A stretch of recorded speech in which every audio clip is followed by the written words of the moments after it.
오늘 성경에 우리 예수님께서 너희는 온 천하에 다니며 만민에게 복음을 전파하라고 말씀하고 있습니다. 너희는 가서 모든 족속으로, 너희는 가서 모든 민족으로 제자를 삼아 아버지와 아들과 성령의 이름으로 세례를 주고 내가 너희에게 분부한 모든 것을 가르쳐 지키게 하라고 주님께서 말씀하고 있습니다.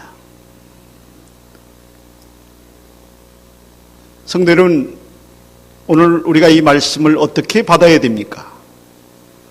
우리는 오늘 이 말씀을 내가 가든지 아니면은 보내든지 하라는 그런 말씀으로 우리가 받아야 됩니다. 저는 은퇴 후에 총회 선교부 PMS의 위촉을 받아서 총회 순회 선교사로 일하고 있습니다. 총회 순회 선교사의 하는 일 가운데 하나는 총회에서 파송한 선교사님들을 돌아보는 일이고요. 또 다른 하나는 선교지를 돌면서 집회를 인도하고 현지 교육자들을 교육하고 양성하고 또 성도들을 이제 양육하는 그런 일들을 하게 됩니다. 이와 같이 저의 일 가운데 하나가 총회에서 파송한 총회 선교사님들을 돌아보는 일인데요. 그들을 선교 현지로 찾아가서 그들의 노고를 치하하고 그들의 이야기를 들어주고 그들을 격려하는 일을 하게 됩니다. 선교사님들 부인 사모님들 가운데에는 향수병 또는 우울증으로 고생하고 있는 분들이 의외로 많습니다.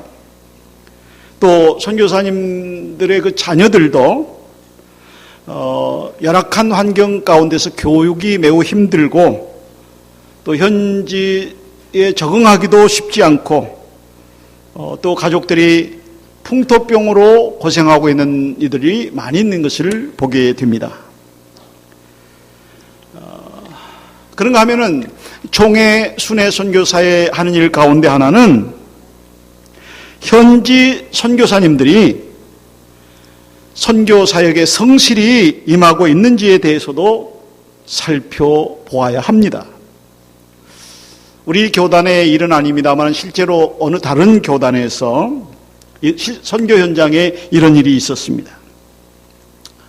그 교단의 증경 총회장님 한 분이 사전 예고 없이 선교 현지를 방문한 적이 있었습니다. 그랬을 때 그 나라에 총회에서 파송한 선교사가 5명이 그 나라 안에서 활동하고 있어야 되는데 목사님이 그 나라에 가보니까 단 한 명도 없었습니다. 한 분은 미국에 들어가고 한 분은 공부하러 가셨고 한 분은 한국에 들어오고 이런저런 이유로 선교 현지를 떠나서 아무도 그 자리에 없었습니다. 다음을 말씀드리겠습니다.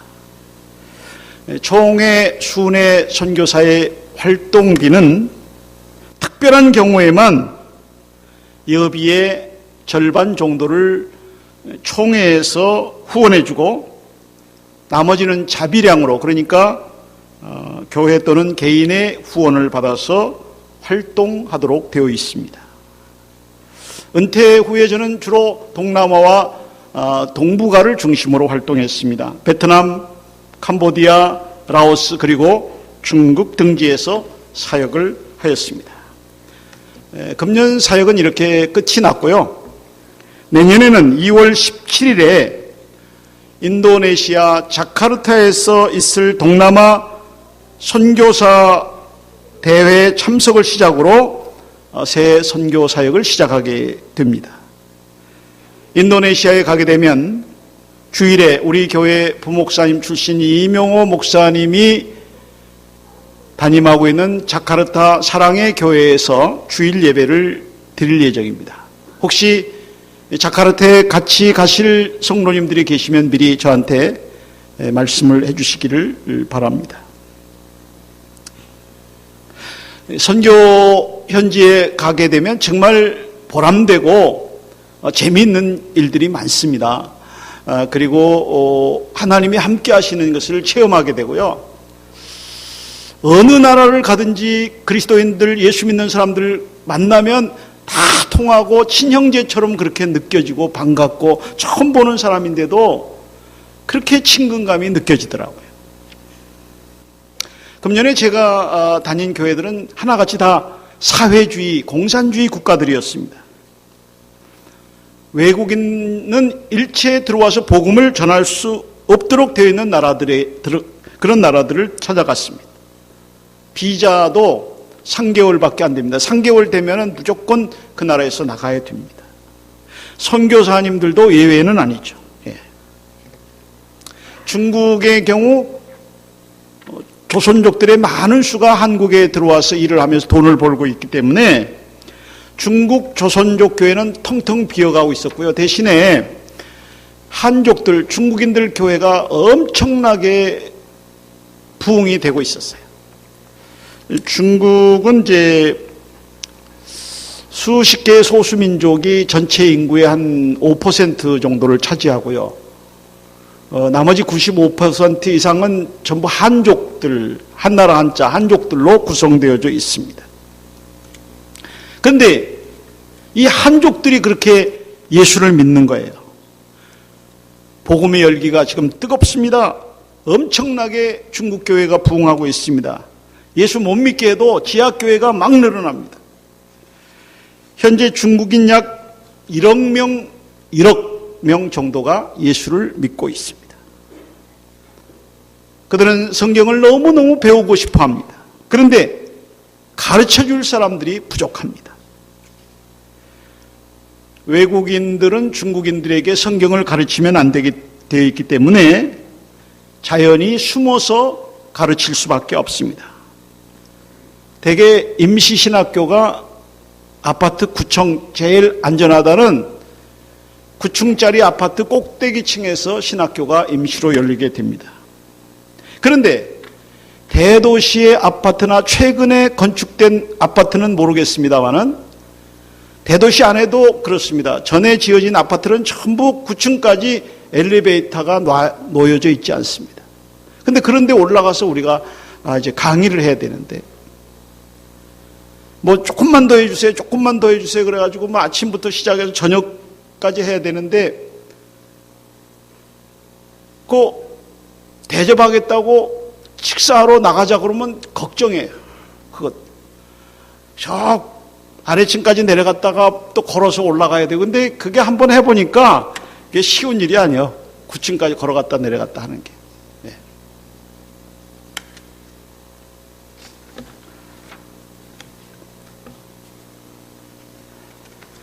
베트남 같은 나라에 들어가게 되면 일단 호텔에서만 자야 돼요.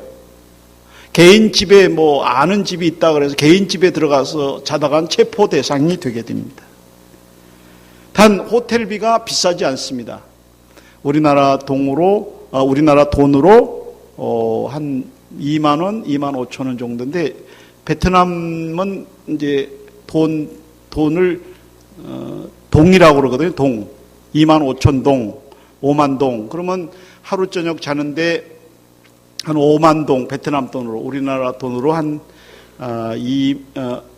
베트남 25만 동이네요. 베트남으로. 그러니까 우리 돈으로 하면 2만 4천 원 정도 그렇게 됩니다.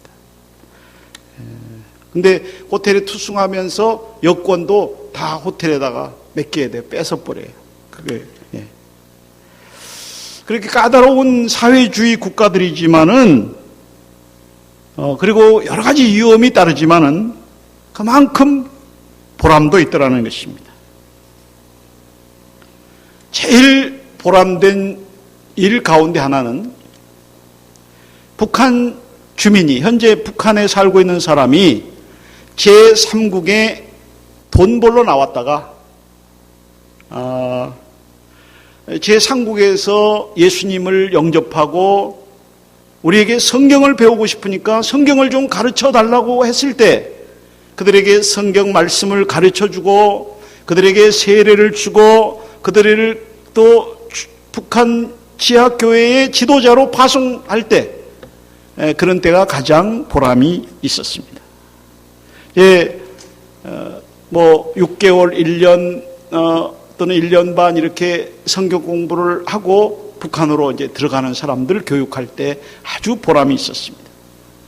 우리는 기쁜 마음으로 그들과 아침부터 저녁까지 이제 같이 생활하면서 또 일주일에 한 번씩 북한에서 먹는 죽 한번 먹어보라고 그래가지고 그것도 먹고 그거 안 먹으면은 그들이 실망하니까 그거 이제 맛있다고 그러면서 이제 먹어야죠.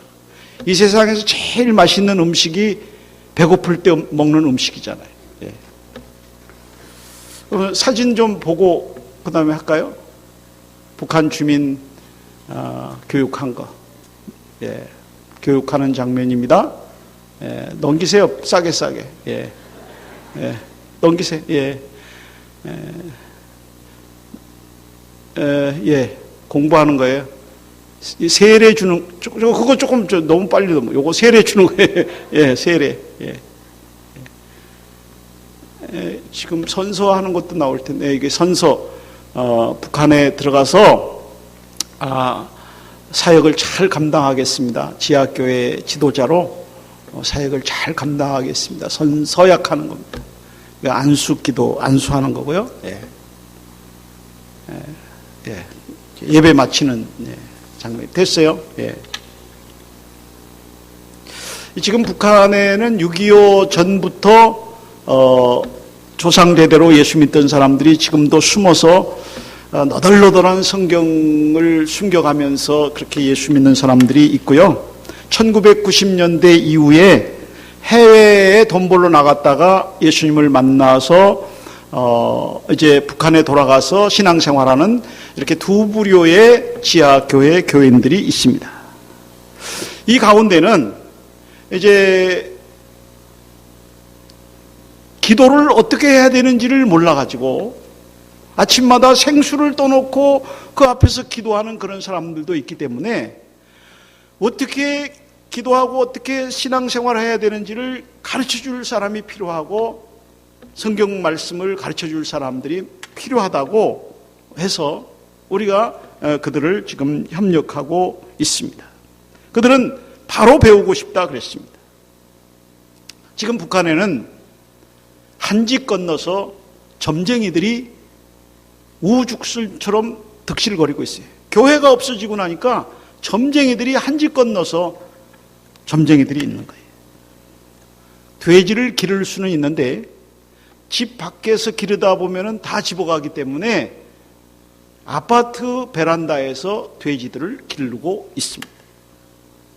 소는 일해야 되기 때문에 절대로 잡아먹으면 안 되고 소를 만약에 잡아먹거나 팔거나 하는 것이 발견되면 사형에 해당이 되게 됩니다. 그들의 생활이, 북한 주민의 생활이 어려운 것은 우리가 지금까지 들어온 것보다 훨씬 더 어렵습니다. 그래서 북한의 어린 자녀들 절반 이상이 학교에 다니지 못하고 들로 산으로 다니면서 풀을 뜯어다가 그것으로 이제 조금 곡식을 놓고 죽을 쓸어서 먹고 연명해야 되는 그런 상황에 있습니다.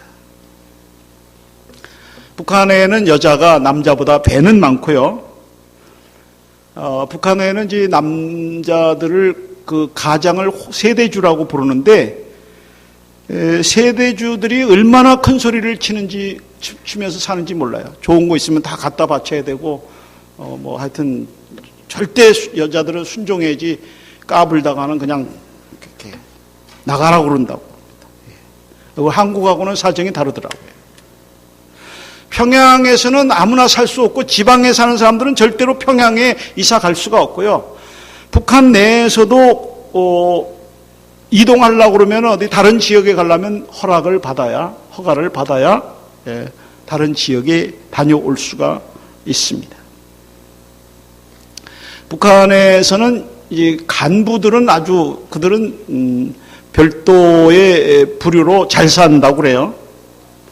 남자들의 그 군 복무는 의무 복무인데 18살에 가서 28살까지 10년 동안 복무하도록 되어 있습니다. 북한에서는 웬만한 거는 돈으로 다 통하는데요. 돈만 주면 사형수도 다 빼낼 수 있는 데가 현재 북한입니다. 여기서 더 나가면 보안 문제가 있기 때문에 더 이상 나가지 않겠습니다. 제가 아는 거는 많이 있는데 여러분들에게는 이 정도만 전달을 해드리도록 하겠고요. 더 궁금하신 분은 개인적으로 물어보든지 기관이 모임을 갖고 초청을 하든지 그러면 제가 거기 가서 해드리겠습니다. 동남아에 대한 말씀 잠깐 드리고 끝내겠습니다. 베트남의 옛날 이름은 월남이죠.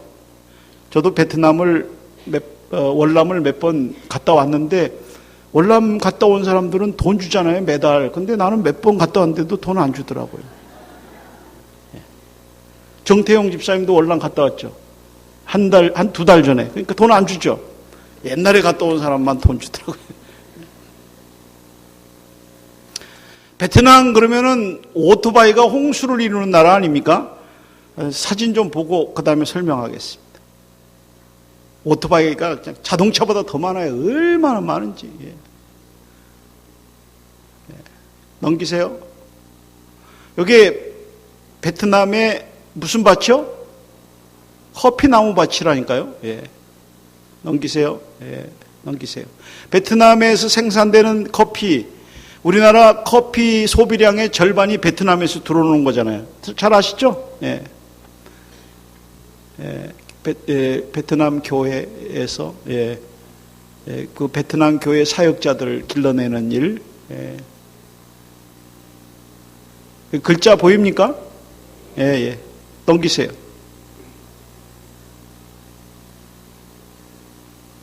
네.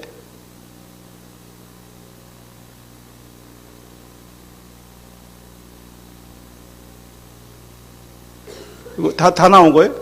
아이고, 라오스 교회당 건축하는 그런 거 못 봤는데요? 나왔어요? 아이고, 그랬어요? 알았습니다. 베트남에 갔다 오신 분들이 몇 분 계시는데, 베트남에 가면요, 가방을 메고 다니면 안 돼요.